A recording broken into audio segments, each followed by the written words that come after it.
amputaciones, desarticulaciones. Vamos a ver cuando un paciente llega así en este estadio, ¿no? Acá es al menos una amputación traumática, porque ven acá los cortes de la sutura, de los muñones. Antes había los hijos de la talidomida, ¿se acuerdan? ¿No hablábamos?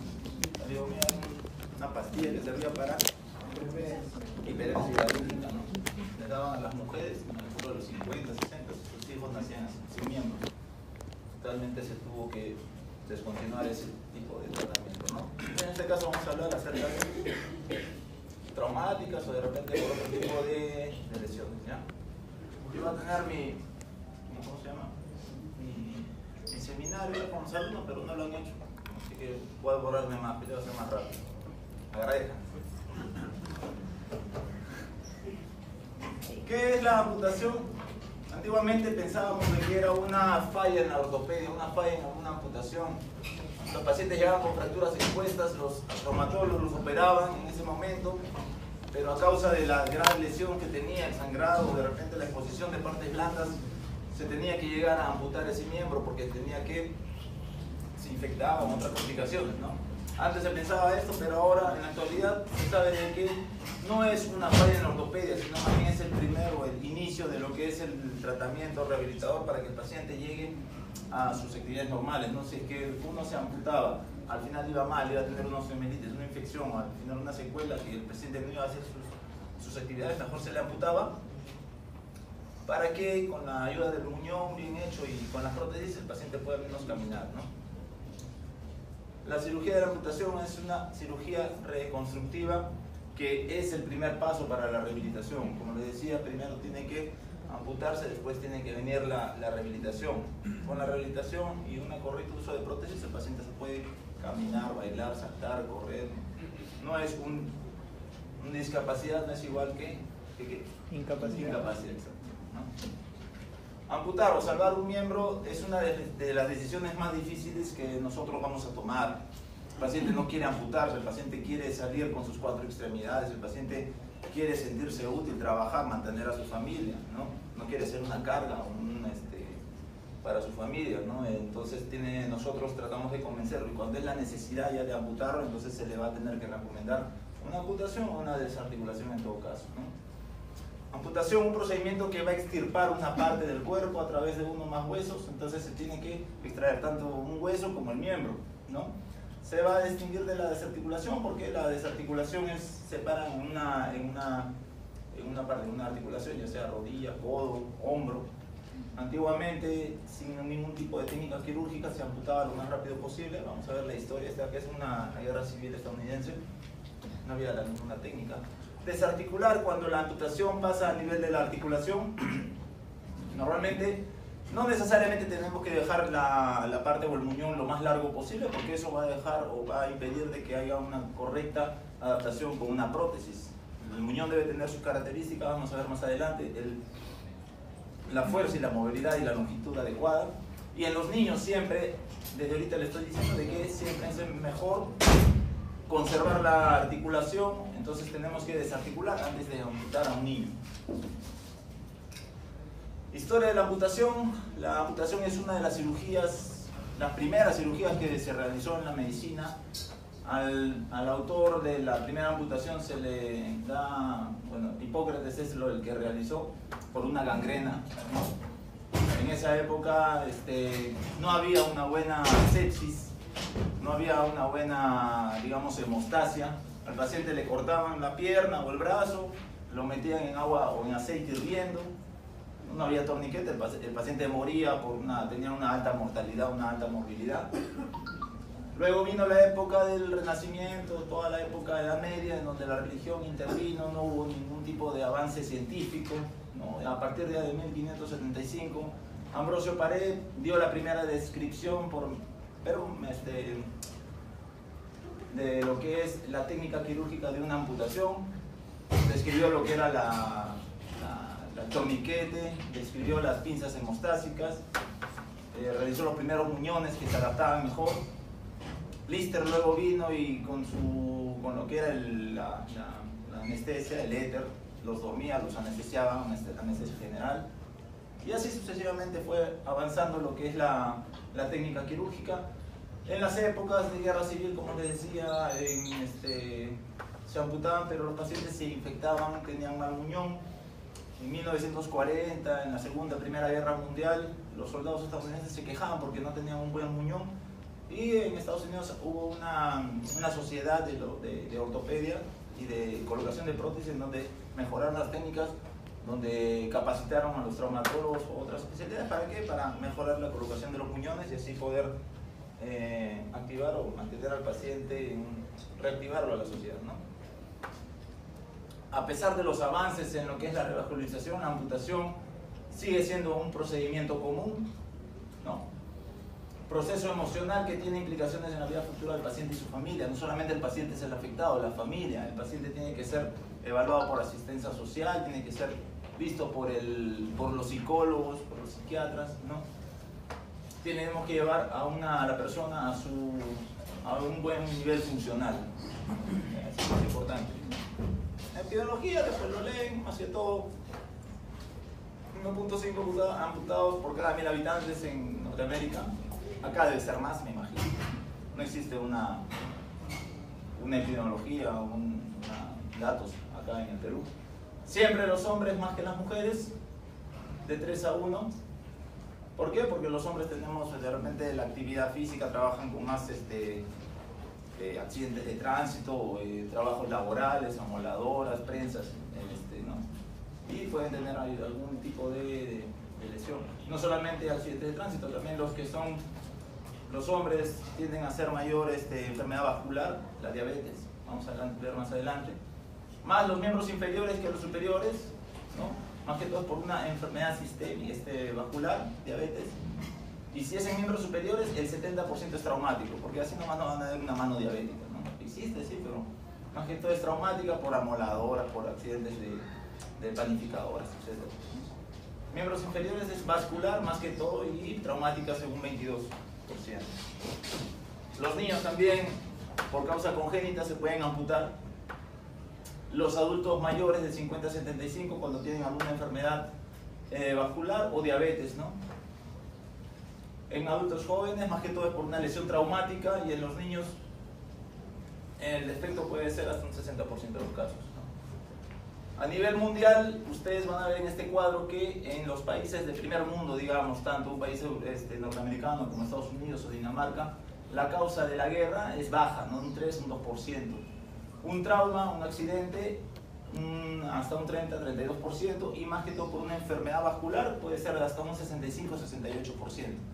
Pero vemos en países tercermundistas, de repente, en África, en Asia, en África, en Zimbabue, en Camboya, la puede ser hasta una causa de un 65% o hasta un 94.5% en Camboya, porque allá, como saben, hay extremistas o hay guerras civiles, ¿no?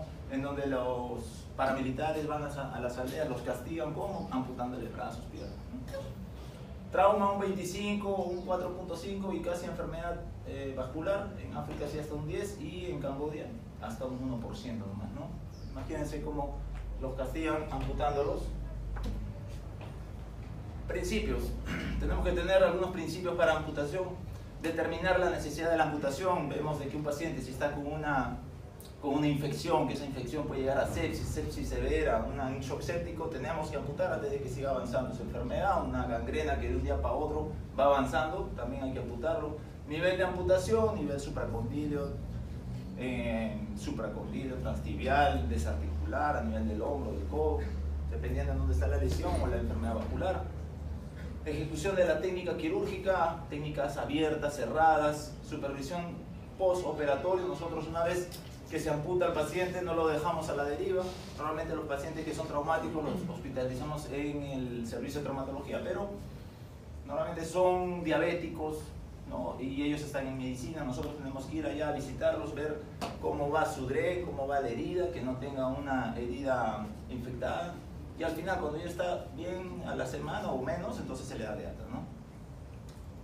Participación en la prescripción de la prótesis, más que todo es la forma como queda el muñón al final de nosotros cuando lo amputamos. Verificar por consultorio cómo es que queda, que no quede con herida, que no quede un muñón mal formado o desviado. ¿no? Que tenga un buen colchón para que al final no tenga ningún tipo de secuela o molestia cuando se coloque la prótesis, ¿no? Y siempre estar en contacto con el médico rehabilitador. Ellos son los que al inicio, ni bien están los pacientes posoperados, tienen que llegar a hacer la terapia física. Hablamos de amputaciones abiertas y cerradas. Abiertas son estas de acá, ahorita vamos a explicar mejor, en donde al final la piel no va a estar cerrando la herida, ya se deja así expuesta. Las cerradas sí son pacientes que son previamente evaluados, los pacientes que están en medicina, sin peligro de infección, tiene que verlo el cardiólogo, el neumólogo, el anestesiólogo para hacerle sus prequirúrgicos, ¿no? Para ver de que puede entrar en las condiciones ideales para amputarse. Normalmente son pacientes adultos mayores.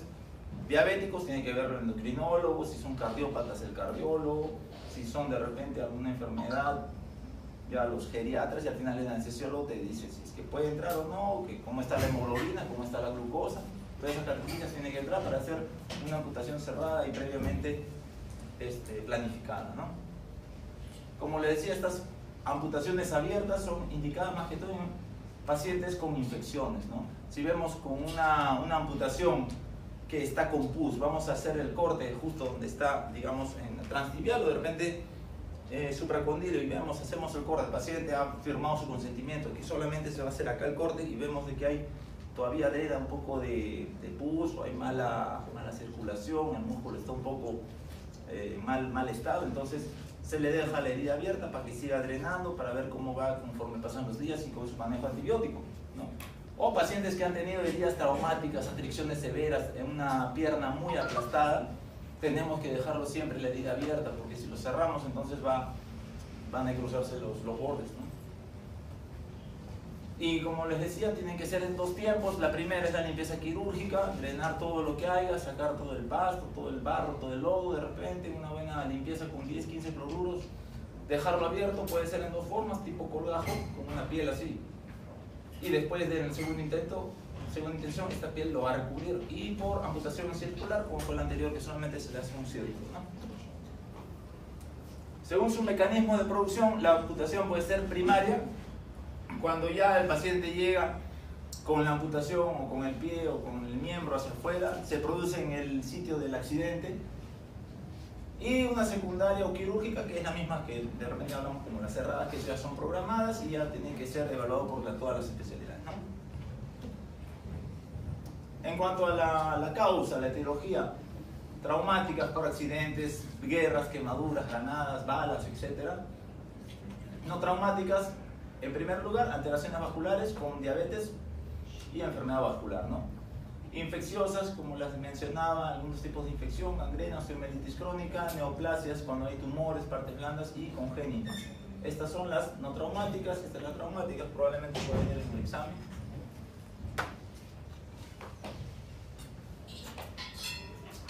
Cuando hablamos de enfermedad vascular periférica, pacientes mayores que ya tienen algún tipo de alteración en las arterias, las venas, con arteriosclerosis, ¿no? Esas arterias que están parecen piedras ya prácticamente, que no llega sangre, no hay una buena circulación. Peor pronóstico, pacientes que son o que tienen diabetes mellitus, porque los tejidos van a cicatrizar mal, no hay un buen retorno venoso, son más susceptibles a la infección, la diabetes le va a inmunosuprimir su sistema, ¿no? En caso de, esta no es diabetes mellitus, es un paciente, un caso mediático, más o menos hace 3 años. Paciente con una enfermedad vascular periférica causada más que todo por los vasopresores, ¿no?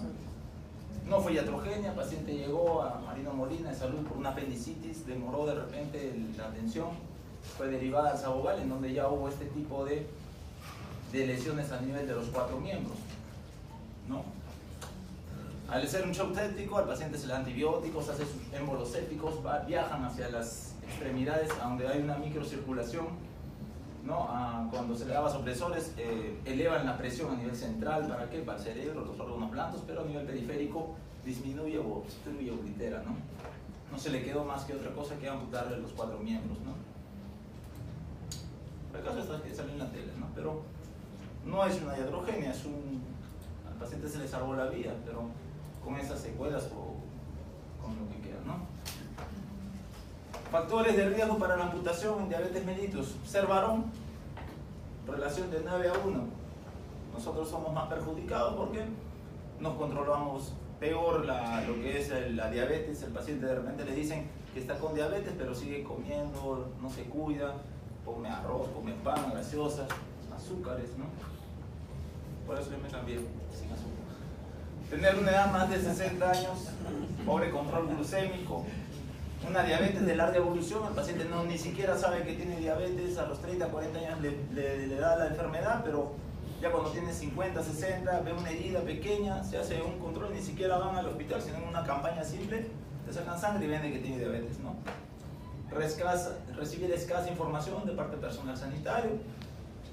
Ustedes que son personal sanitario, al menos a su familia, a sus padres, tíos, abuelos que son diabéticos, ¿no? Siempre hay que revisarle el pie, hay que darle control con su glucómetro, etc., ¿no?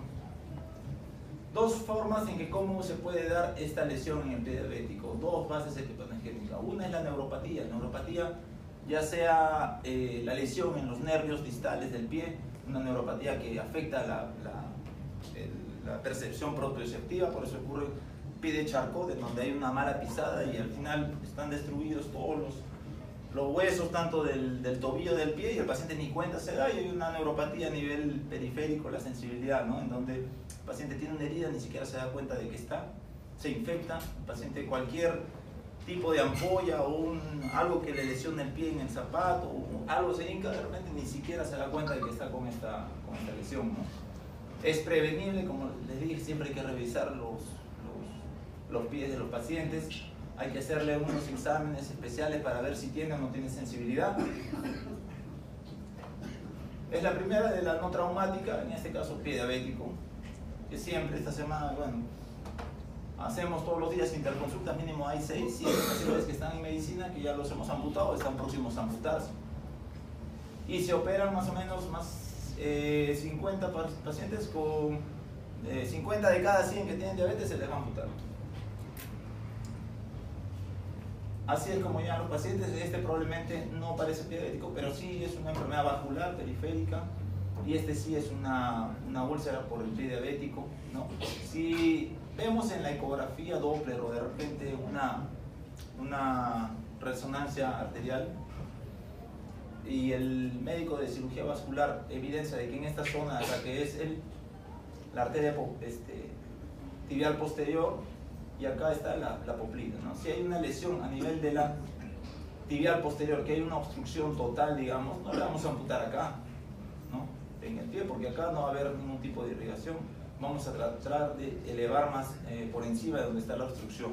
Igual, si vieron una lesión, una obstrucción total en la arteria poplitea, tampoco le vamos a hacer una transtibial, porque esta zona no va a cicatrizar bien. Tenemos que hacer siempre la amputación por encima de lo que es el nivel de la obstrucción, y siempre pidiendo la interconsulta del cirujano vascular, porque ahora que hay más problema legal, iatrogenia, entonces siempre tenemos que pedirle la interconsulta para saber el nivel de amputación, ¿no? Con los cirujanos vasculares.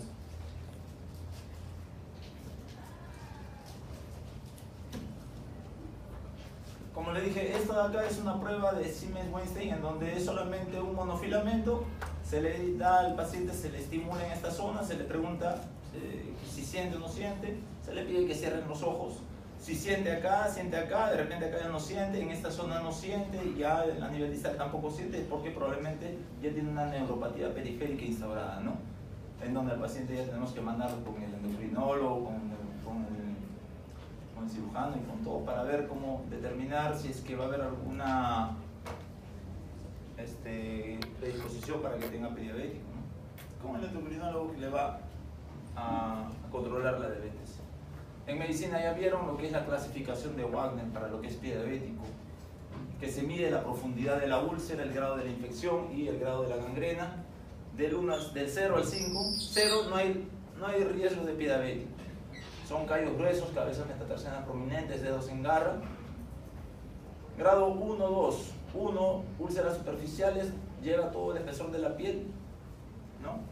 Grado 2, hay úlceras profundas, se lesiona piel, grasa, ligamentos, pero no llega al hueso. A partir del grado 3 ya es una úlcera más profunda, llega hasta el hueso con mal olor. Un grado 4 hay una gangrena limitada con una necrosis de parte del pie, y una 5 en donde es una gangrena muy extensa en donde ya está todo el pie lesionado, ¿no? Estas lesiones traumáticas son más que todo en pacientes jóvenes. Tenemos que hacerle la interconsulta siempre al cirujano vascular para ver si es que tiene la posibilidad de revascularizar esta zona. Si no hay la posibilidad de revascularizarla, entonces ya nos dice de que hay que amputar, ¿no? Y siempre va a haber una escala, un score para ver si es que se amputa o no se amputa. A veces hay unas esquirras o estos huesos causan la lesión de la parte vascular. El hueso mismo lo corta la arteria y por eso es que tiene que intervenir acá el cirujano vascular.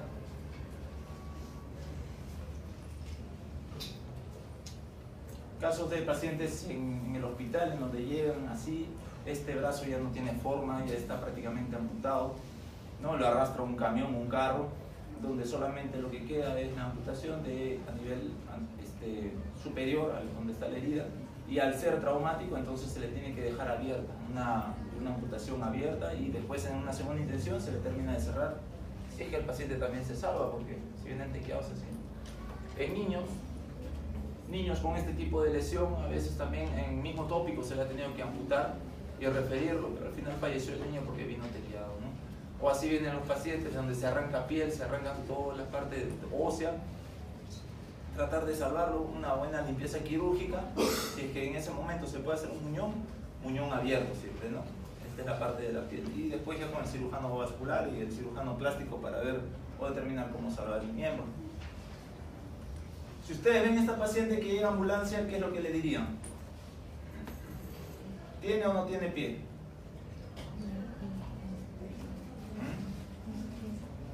No se ve muy bien, pero acá prácticamente lo trajo los bomberos, la trajeron amarrada así.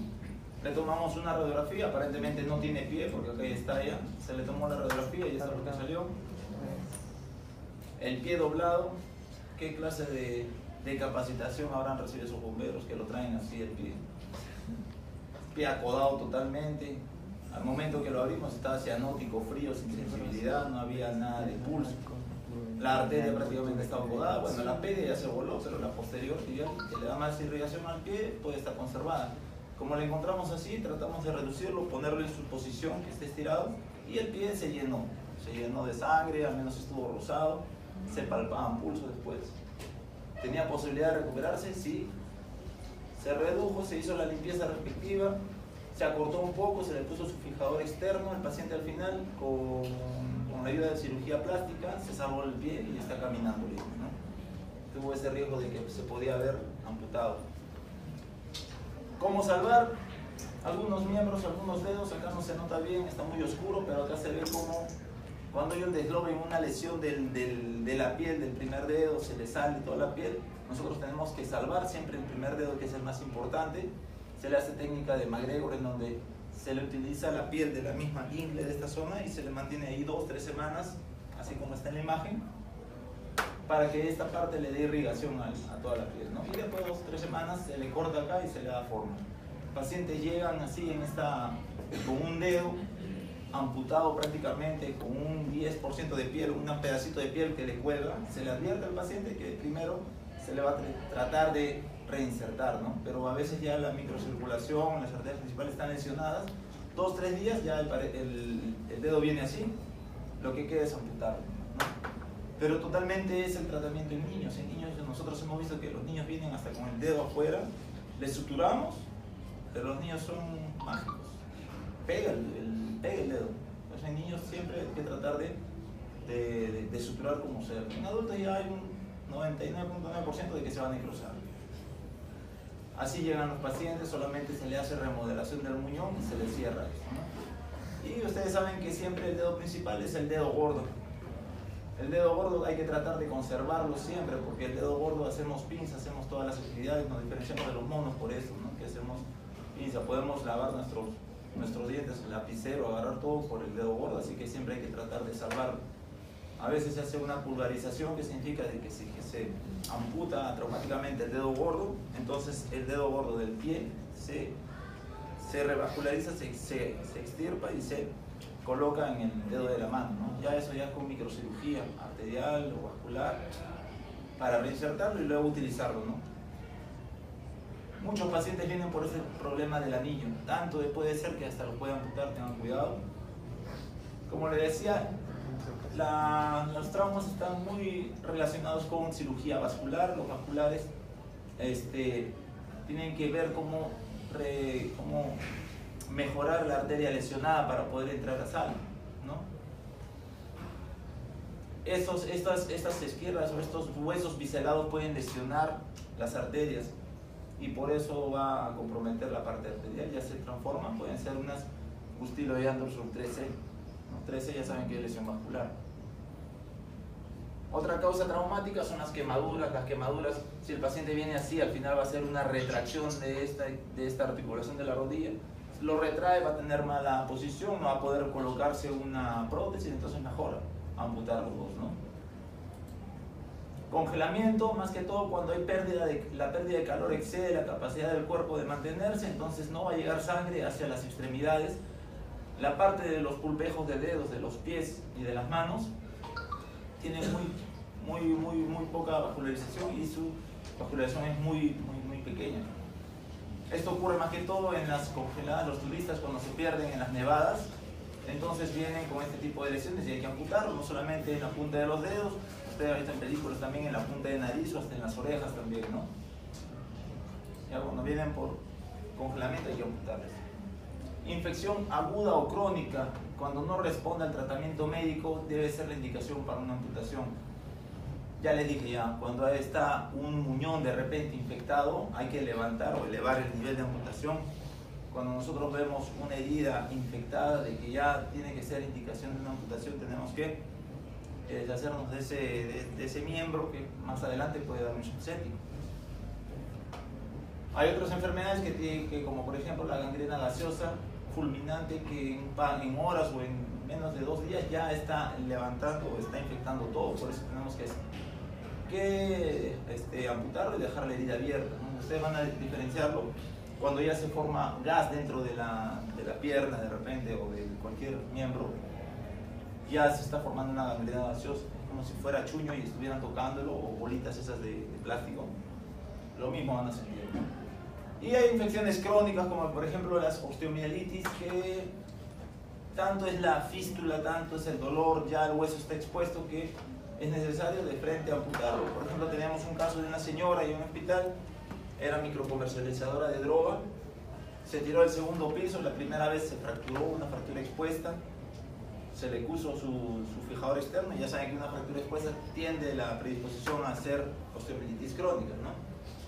Y así cada vez que la buscaba la policía, como 4 o 5 oportunidades se tiraba y se fracturaba el mismo hueso.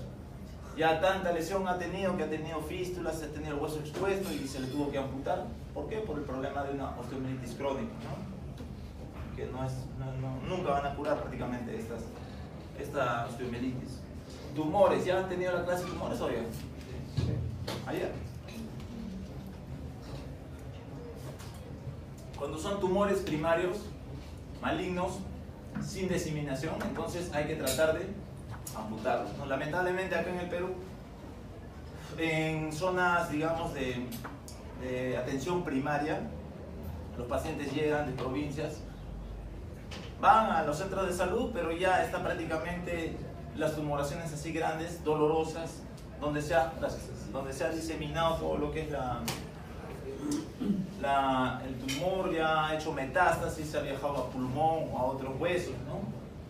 Se le puede hacer la extirpación, pero ya está dada la metástasis, ¿no? Solamente tratamiento para calmar el dolor, porque esto acá duele mucho, ¿no? Y después su tratamiento oncológico de radioterapia, quimioterapia, ¿no? Siempre el objetivo va a ser resecar la neoplasia maligna antes de que metastasice, pero acá lamentablemente llegan los pacientes con tumores ya muy grandes, ¿no? También pueden, o llegan más que todo cuando tienen fracturas patológicas, cuando el tumor ha lesionado tanto el hueso que se fractura. Acá, ¿cuál es la principal fractura patológica que hay en el medio? ¿Por qué oncológicamente hablando, digamos? Cuando llegan pacientes adultos mayores, se fracturan la cadera, el paciente no se cae, solamente hace un mal movimiento o se choca con la pared y ya tiene fractura, ¿no? Se le hace su radiografía y se le ve que tiene ahí adentro una lesión tumoral, una metástasis. Por eso el 90-95% de pacientes adultos mayores que llegan a la emergencia con una fractura patológica son metástasis, ¿ya? Metástasis a hueso.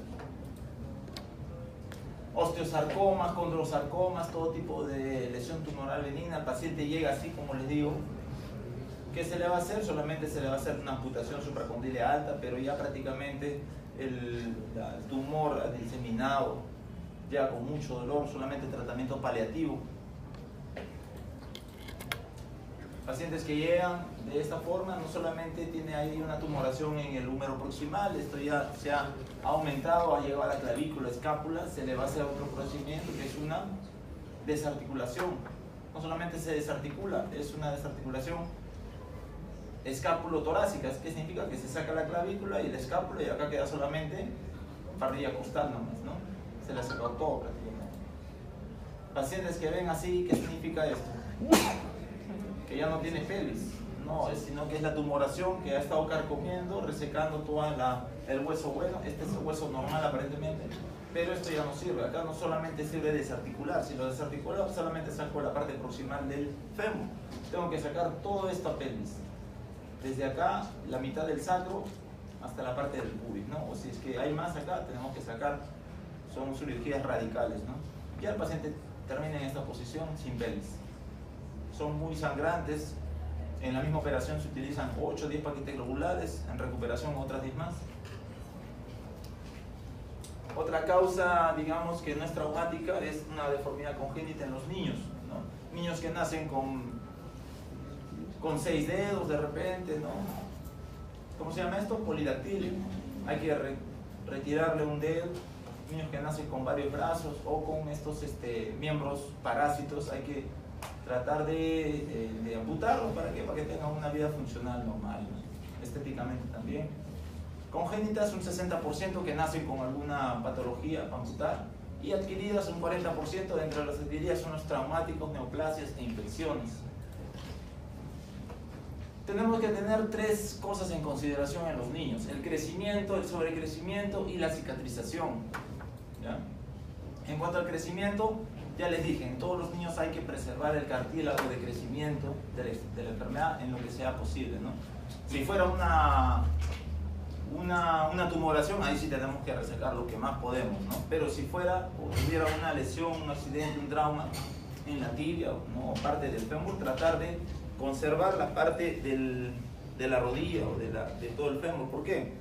Porque el cartílago de crecimiento distal del fémur te da un 75% al final de toda la longitud del fémur.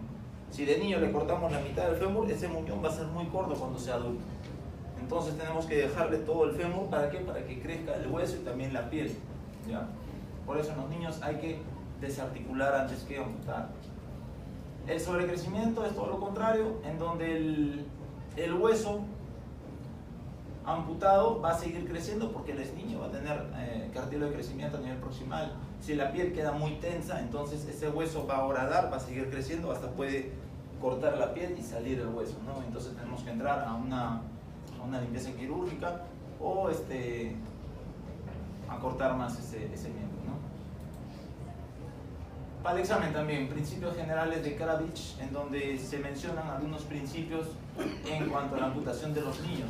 Tenemos que siempre conservar la longitud, preservar las placas de crecimiento, desarticulando, realizar desarticulación en vez de amputaciones transóseas, preservar la articulación de la rodilla cuando sea posible y estabilizar y normalizar la porción proximal de la extremidad, ¿no? Él va a bajar la diapositiva, después lo copian.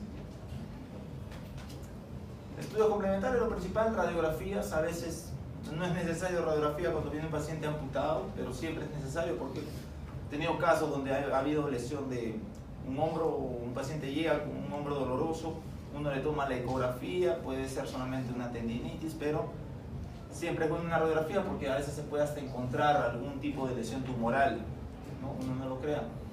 Siempre, y es más barato.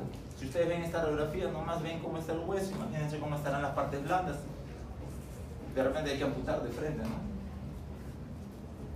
Para evitar, para ver si es que tiene infección, una osteomielitis, una tumoración, como les dije, ¿no?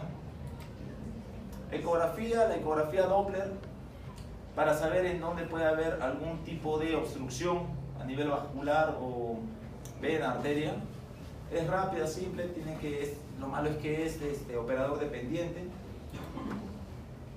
Ahora último, los vasculares de frente piden una arterioresonancia, es una resonancia arterial en donde se ve todo, una angioresonancia en donde se ve dónde puede estar obstruida alguna arteria, ¿no? Más que todo en miembros inferiores, superiores.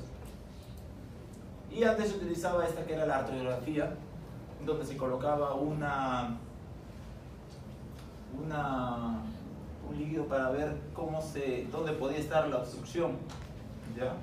En este caso, en donde está la obstrucción a nivel del fémur distal, se ve que hasta acá nomás llega la sustancia de contraste, ¿no? Esa sustancia de contraste, si estuviera el vaso normal, estaría hacia abajo. Pero como vemos, una vez operado, se alinea la fractura, esta obstrucción se desobstruye, digamos, y ya se revasculariza el vaso, y ya se ve después cómo es que llega esta sustancia de contraste hasta abajo, ¿no? Es el arteriografía. ¿Cuándo vamos a amputar? Cuando ya sea irreparable el aporte sanguíneo hacia el miembro enfermo, cuando ya está la lesionada y el mismo cirujano vascular te dice para amputarlo, ¿no? No va a sobrevivir una parte del miembro si es que no llega a su nutrición a nivel arterial o vascular, y puede hasta amenazar la vida porque se van a diseminar todos los productos tóxicos que se da por esta destrucción tisular, ¿no? Indicaciones cuando no es posible revascularizar, riesgo la vida, no la función de la extremidad. Si tenemos esta imagen de un fémur totalmente lesionado, que no hay nada que lo cubra, de frente hay que amputarlo porque esto de acá se va a infectar, va a causar algún tipo de ¿cómo se llama?, de enfermedad, o se puede infectar, ¿no? Pone en riesgo la vida.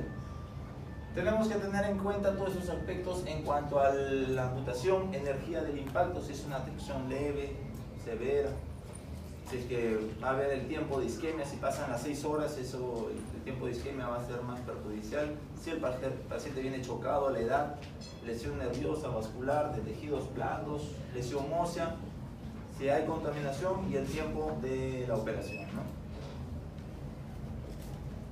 Siempre vamos a ver algunos tests, los tests o los scores más conocidos. En este caso utilizamos el MES, que es el score de severidad para una extremidad lesionada, que va a determinar si es que el paciente se va a amputar o no se va a amputar. Tiene que ser entre dos doctores con experiencia, ya sea en este caso un traumatólogo, un cirujano vascular, y va a tener una puntuación de 7 o más, ¿no? Si es que tiene 7 a más, entonces es una indicación para amputar.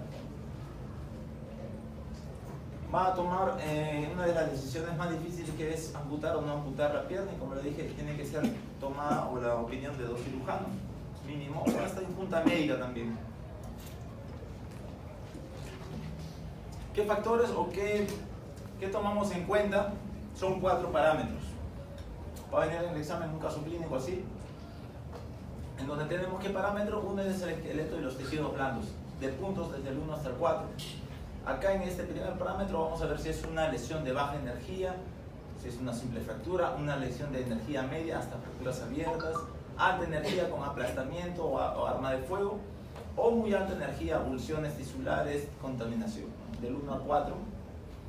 Isquemia, si es que llega con pulsos reducidos o ausentes, pero tiene una buena coloración. Si hay pulsos ausentes, ya es un punto 2, y si llega una pierna isquémica fría, pérdida de sensibilidad, es un punto número 3, ¿no? Si estos 3 puntos de la isquemia llegan después de 6 horas, entonces estos 3 de acá se aumentan el doble, ¿ya? Shock, si es que el paciente viene con una presión sistólica de más de 90, es 0. Una hipotensión transitoria, o sea, con vasopresores aumenta, 1. Hipotensión persistente, que sin vasopresores o sin reposición de líquidos sigue bajando la presión, entonces es 2, ¿no? La edad, menos de 30, 0, de 30 a 50, 1, de más de 50 es 2, no salió acá, ¿ya? Si yo tengo un paciente que llega con una lesión tipo de partes blandas de alta energía, ya tiene 3, una isquemia, digamos, de que tiene pulsos reducidos o ausentes, pero llega después de 6 horas, sería 2 puntos, ¿no?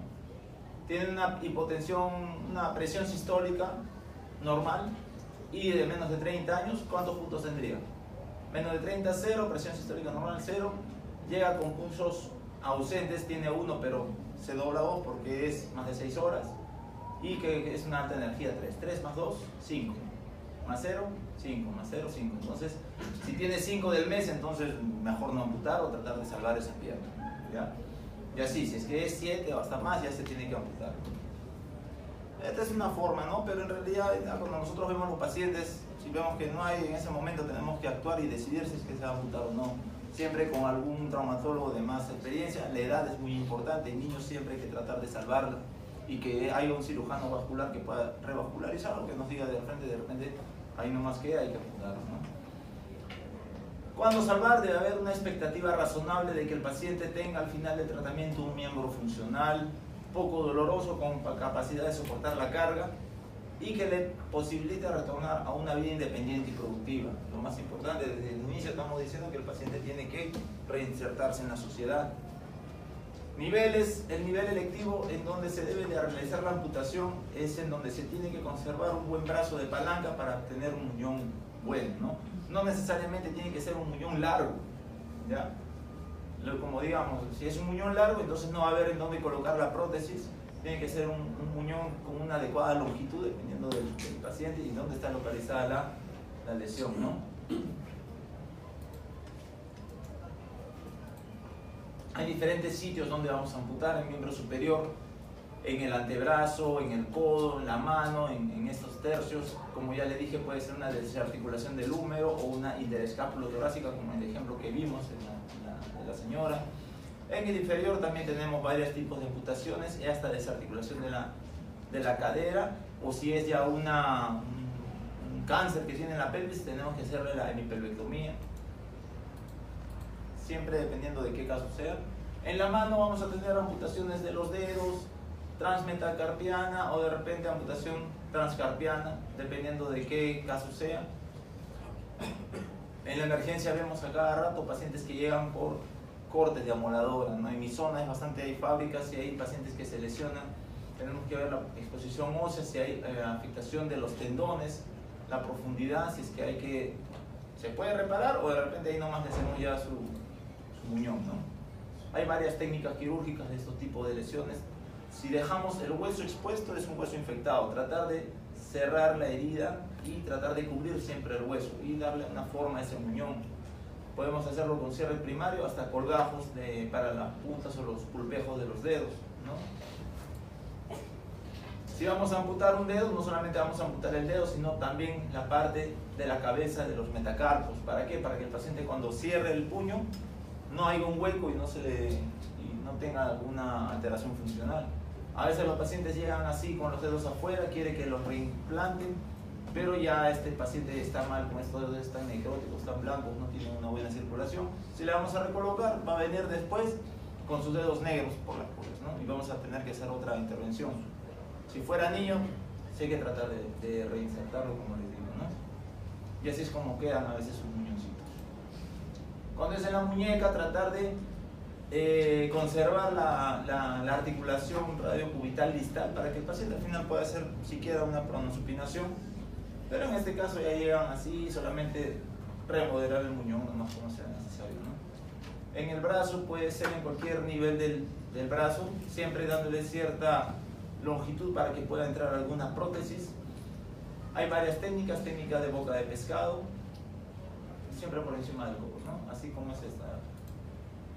Miembro inferior, en el pie vamos a tener diferentes niveles de amputación. Recuerden la transmetatarsiana, la principal, o una de las principales, que es la de Lisfranc, que la articulación de Lisfranc es entre el medio pie y el antepié. Y la de Chopard es en el retropié con medio pie. Chopard abarca la articulación astragalo, escafoideo navicular y calcáneo con cuboides, ¿no? Acá se hace la desarticulación y acá también se amputa. Hay otro tipo de amputación de Boyd, de Syme. Esta es una amputación de Syme, en donde se hace a nivel del tobillo cuando ya fracasa una amputación transmetatarsiana, si es que hay una infección y se tiene que elevar el nivel, y para que haya apoyo, entonces se hace ese tipo de amputación. Hay otra, la de Pigorov, en donde se conserva el calcáneo, se hace una osteotomía del calcáneo, osteotomía tibio-peroneal, y se reinserta, o se hace una osteotomía con unos tornillos especiales para que tenga un muñón, y el paciente lo principal es que pueda al menos apoyar, ¿no?, con esta capa de grasa que hay en el talón. Un resumen, que es la amputación del disfraz, es en esta zona. Recuerden ¿cómo se llama? Entre qué parte del pie o en qué huesos lo limitan. Tanto la articulación del disfraz, chopar, y esta es la epígrofe, ¿no?, en donde está su anatomía. En los dedos vemos que para el primer dedo de repente se puede hacer un colgajo posterior, algunos se utilizan también en la forma de raqueta, uno ya tiene que ver según la lesión o la extensión, ¿no? Los demás deditos se puede hacer en forma de raqueta, el segundo, tercero y cuarto, y el quinto, un abordaje lateral más que todo, ¿no? Tras metatarsiana, tenemos que cortar los metatarsos, dejar un colchón posterior, un colgajo, para que este colgajo se levante y a nivel dorsal se hagan los puntos, ¿no?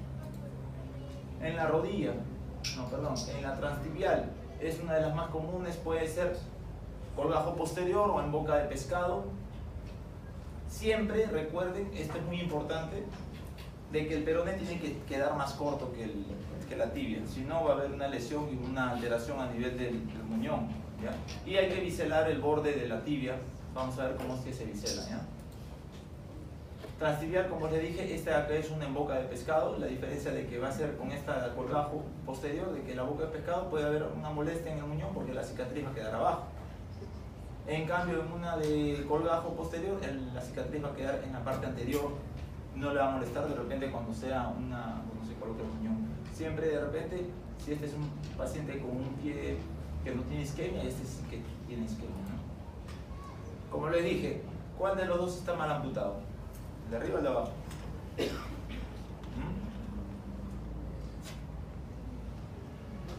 Vean el tamaño del peroné del de abajo. El de abajo. Está muy largo. Todo lo contrario, el peroné siempre tiene que quedar más corto que la tibia. ¿Ya? Si no, esto de acá le va a molestar con una punta que va a horadar, o en el momento de ponerse el muñón, la prótesis, le va a molestar siempre en esta posición. En la rodilla se puede desarticular, sí, hay dos escuelas, una que te dicen de que tienes que cortarle o quitar todo el cartílago porque el cartílago tiene sensibilidad.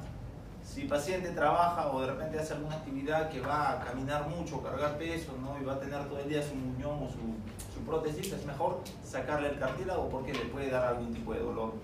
Pero si el paciente de repente puede trabajar o hacer sus cosas sentado, no hacer mucha actividad, este cartílago le puede dar algún tipo de sensibilidad propioceptiva que el paciente puede sentir, ¿no?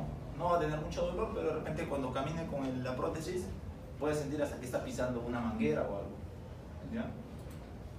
La supracondila es la que más hacemos, es el 80% de todas las amputaciones que hacemos a nivel de todos los hospitales. Tiene que quedar al menos de 10 a 12 centímetros desde acá, de la parte articular, y unos 20-25 centímetros desde la parte de arriba. En algunos casos, cuando son jóvenes, tenemos que hacer esta técnica que se llama miodesis, que significa engranar o tratar de suturar el tendón o el músculo, el tendón hacia el hueso. ¿Para qué? Para que tenga mayor tracción, para que el paciente pueda mover el muñón como si fuera normal, ¿no? Ya cuando son adultos mayores solamente le hacemos lo que es la mioplastía. Mioplastía es unir los músculos que tienen los diferentes movimientos, ¿no? Aductores con abductores, flexores con extensores, para que entre ellos se puedan movilizar, ¿no? En sala de operaciones, ¿cómo se utiliza esto? Solamente se desperiodiza lo que es la parte que se va a retirar, ¿no? En este caso, este es el escudo que se coloca a nivel más proximal, y acá es donde se va a realizar el corte, ¿no? Y todo este miembro ya desaparece.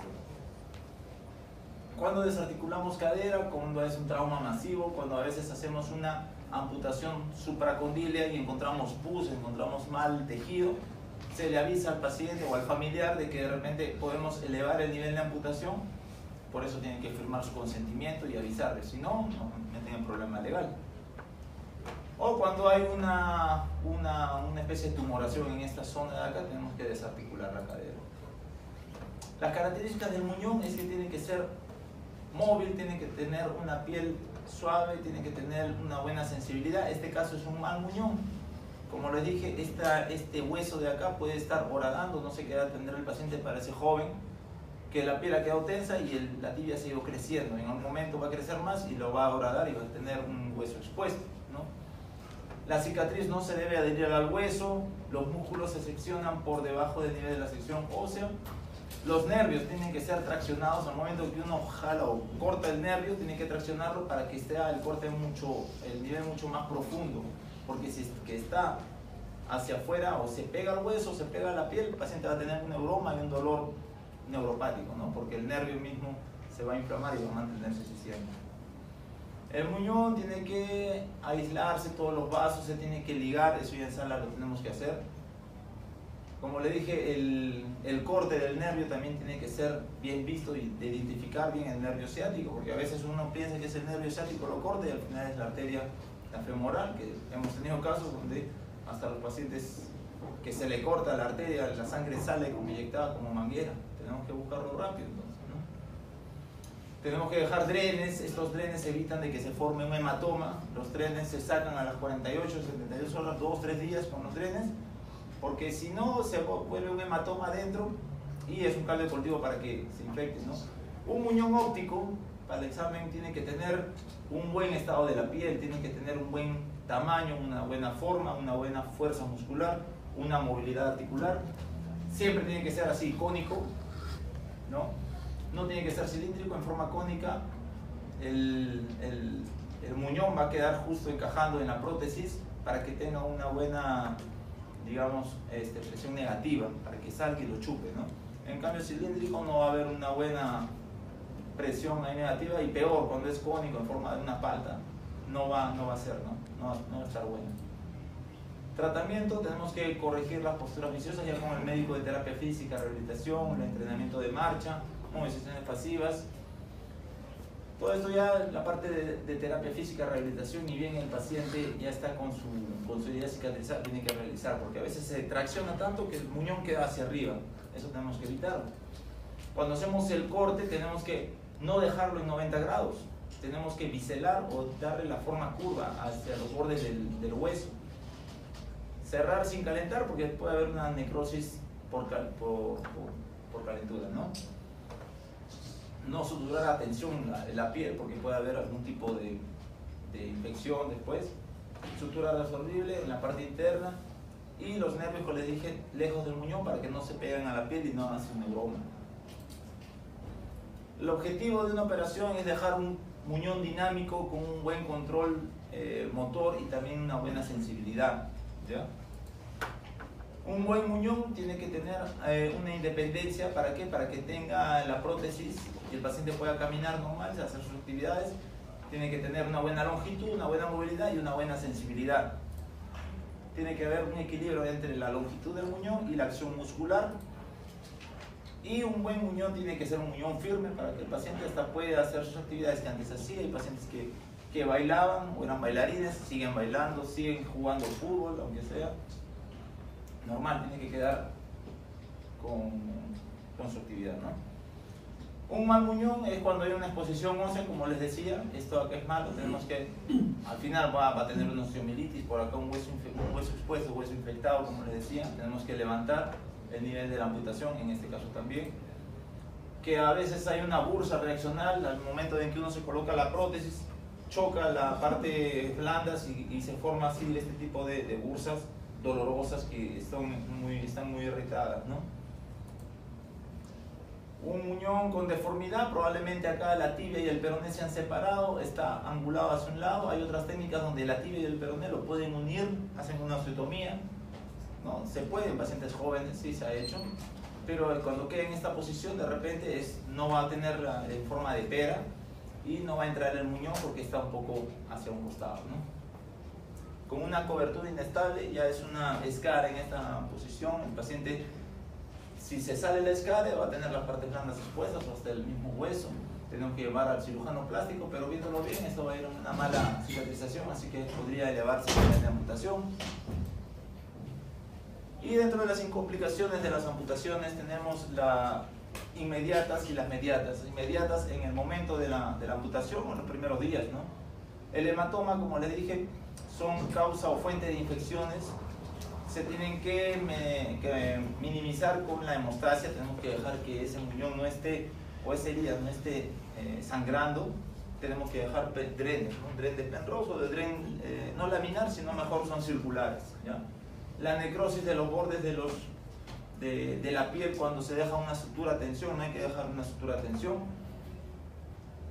¿no? Las necrosis leves pueden tratar de forma conservadora. Acá se ve que al menos tiene un buen tejido de granulación que a la larga va a ir cerrando poco a poco, pero ya cuando son heridas muy abiertas, de repente hay que entrar a una limpieza quirúrgica y reamputar un poco más proximal, ¿no? Infecciones. Si es que no drenamos el hematoma, es un caldo de cultivo para que vengan las bacterias, se infecten y tenemos que drenar los accesos, hacer cultivos en biogramas, ¿no? Pacientes diabéticos que no son controlados se infectan más rápido, están inmunosuprimidos. Sensación del miembro fantasma es la percepción de que uno tiene en la mente de que todavía mantiene el miembro. El paciente se amputa, pero a veces el paciente tiene un temblor, el paciente piensa que tiene la pierna, se para y se cae porque en su cerebro, en su homúnculo todavía siente que hasta le quema, le arde, se pica, quiere rascarse y no puede, ¿no? Poco a poco va a ir desapareciendo esa idea de que el paciente tiene que ir con el psicólogo, ¿no? Las mediatas, que son a largo o a mediano tiempo, contractura del muñón, por eso tiene que ir necesariamente con terapia física para movilizarlo y hacer sus ejercicios, fortalecer la parte muscular. Neuromas son los nervios que han quedado prácticamente pegados a nivel de la piel o del hueso. Tiene que evitarse seccionando los nervios y lo más proximal posible, ¿no? Los muñones no funcionan como vimos antes, con bursitis, con una desviación. Las úlceras por compresión también son unas complicaciones mediatas o a mediano o largo tiempo, ¿no? Ya para finalizar vemos cómo son las prótesis. Las prótesis son aparatos que van a compensar la ausencia total o parcial de una extremidad. No es igual que una prótesis articular, estas son prótesis para los miembros, ¿no? Deben ser confortables, útiles funcionalmente y también tienen que ser cosméticamente aceptables, ¿no? En algunos casos debe de darse lo más antes posible. Si es un paciente joven que de repente puede entrar en depresión, que de repente quiere caminar lo más antes, se le hace su amputación. El mismo día de la amputación se le coloca hasta un tubo de PVC, ¿no? De 6 pulgadas, se le adapta. ¿Para qué? Para que el paciente al otro día pueda caminar y no sentir esa sensación de haber perdido un miembro, y hasta puede caminar y no se va a deprimir. Pero normalmente lo que hacemos es esperar de que esa herida cicatrice bien, ¿no? Y después de algunos meses, ya con la terapia física, el paciente se puede adaptar a una nueva prótesis. La ubicación de la prótesis se da cuando el muñón sea indoloro, una actitud fisiológica y circunferencia queda reducido. En este caso tenemos acá una amputación supracondylar y acá una desarticulación, ¿no? Dos tipos de prótesis para un paciente. Más o menos de 5 a 6 meses hasta que tenga una buena movilidad, el muñón haya cicatrizado y el paciente haya hecho una buena terapia física, ¿no? En el miembro superior va a predominar lo que es la función fina distal. En este caso puede ser con garfios funcionales, son poco estéticos pero muy útiles porque el paciente hasta puede coger algún vaso, algo, ¿no? Puede ser la función de pinza. Y hay prótesis mioeléctricas de miembro superior, son ya robóticas más avanzadas, ¿no? Miembro inferior, más que todo las prótesis sirven ¿para qué? Para cargar peso, soportar peso y carga. El paciente también tiene que tener un buen control de dieta para evitar de que haya una lesión de los muñones, ¿no? Más que todo en el miembro inferior para soportar peso. Listo. Sería todo, muchachos. Por favor, a vos, por si acaso.